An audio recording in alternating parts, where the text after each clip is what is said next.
By February 45, the design for Fat Man was pretty much complete, but there was still a lot of anxiety about not only would it work, but how well would it work. And so there was a search that went across the country for a site to detonate what could be a very large bomb.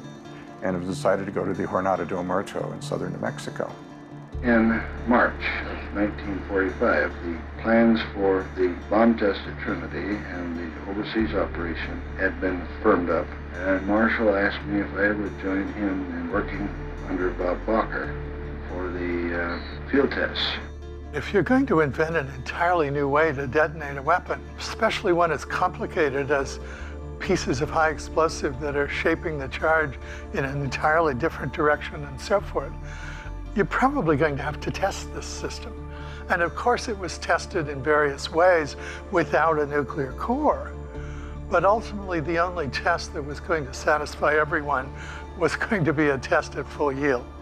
Well, the job was to get all of the procedures and the instrumentation, the tools and so on, worked out for the Alamogordo test, Trinity test, and to set up identical kits to ship overseas. They had to go out by ship to the Marianas Islands, Tinian.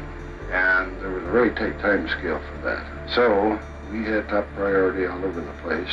And my job in particular was to assemble these kits and check out the tools. And then we went on with the preparations for the Trinity test. No one was quite sure how much explosion you'd get out of this device. And there was even a betting pool that was put together by the scientists ranging from 0 to blows up the world. And everybody took a chit and put in some money. You would choose a yield in kilotons of what you thought the blast might be. And the winner was a man by the name of Isidore Rabi, I. Rabi. He was a Nobelist, actually, in physics from Columbia.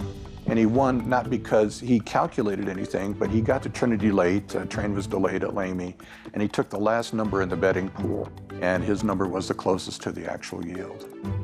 No one had ever seen such a thing before. One of the physicists who was there, whom I interviewed, Philip Morrison, said it was as I was 10 miles away, and it was as if someone had opened the door on an oven. That's how much heat was coming off the fireball, even that far away. Teller put on sunscreen, sun lotion, to protect against the sunburn. And in fact, Fermi, anticipating the wind, tore up small pieces of paper, so when the blast wave or the wind passed by him, he measured the lateral dispersion of the paper. So they built a tower about 100 feet high out of steel, and they put a shot cab, as they came to be called, a little cabin up on top where the bomb could sit. And all the wiring and all the testing and everything else could be run off from that tower in every direction, out to bunkers that were built in the desert, out farther to an old ranch that was used as an assembly site for the weapon. My grandfather was actually back at the McDonald Ranch House, which is where they did a lot of the early assembly. There's a few pictures of them around.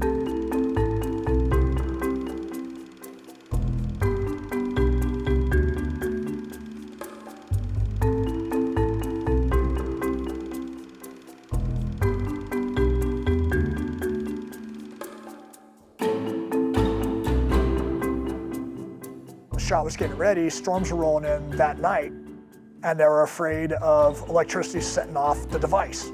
They actually left a poor guy up there to monitor the entire device in the electrical storm. As my grandpa put it, he wasn't quite sure what he was supposed to do, because if lightning struck it, he wasn't going to be able to do anything, but they wanted somebody up there monitoring the device anyway. General Groves running around insisting that the weather change. He was, after all, a general in the Army, and if he ordered the weather to change, damn it, the weather should change, and it did.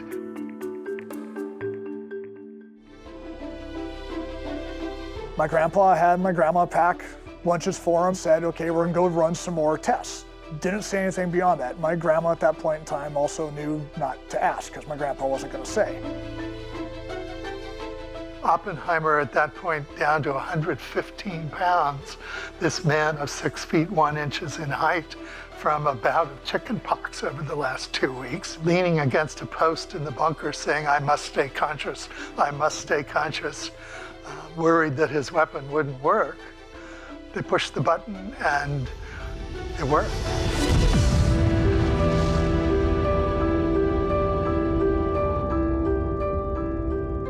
at the 5-minute warning, we were supposed to lie down, and we had to keep our heads covered and turned away from the blast and the light. And of course, that was the longest 5 minutes I ever went through in my life.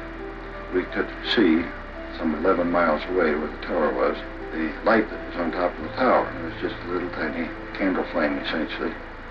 And then all of a sudden, the whole world was lighted up very brilliantly.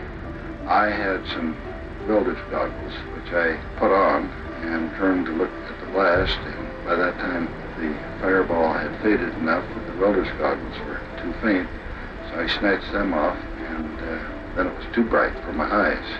It didn't blind me, except momentarily, as a bright light would.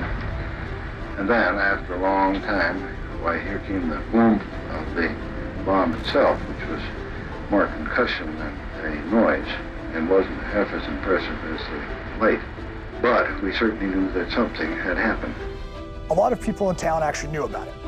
Not necessarily exactly what was going to happen, but some of the scientists had told their wives, okay, on this and such a date, this time roughly, you might want to go over here and look this direction. Oh, that wasn't my grandpa's style. And we came home later that day, and of course we were forbidden to tell anyone what had happened, except by the time we got back here, everybody in the site, practically, including the wives, knew something had happened.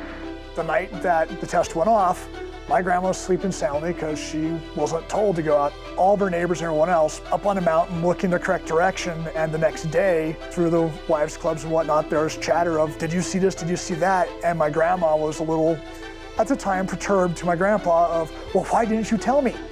If it was secret, he kept it secret, and that's the way it was. Don't bother asking. Trinity, while it was a big deal and it consumed a lot of time and energy, it came and went quickly, and people at the laboratory had to move on because the bigger mission was to build the combat bombs.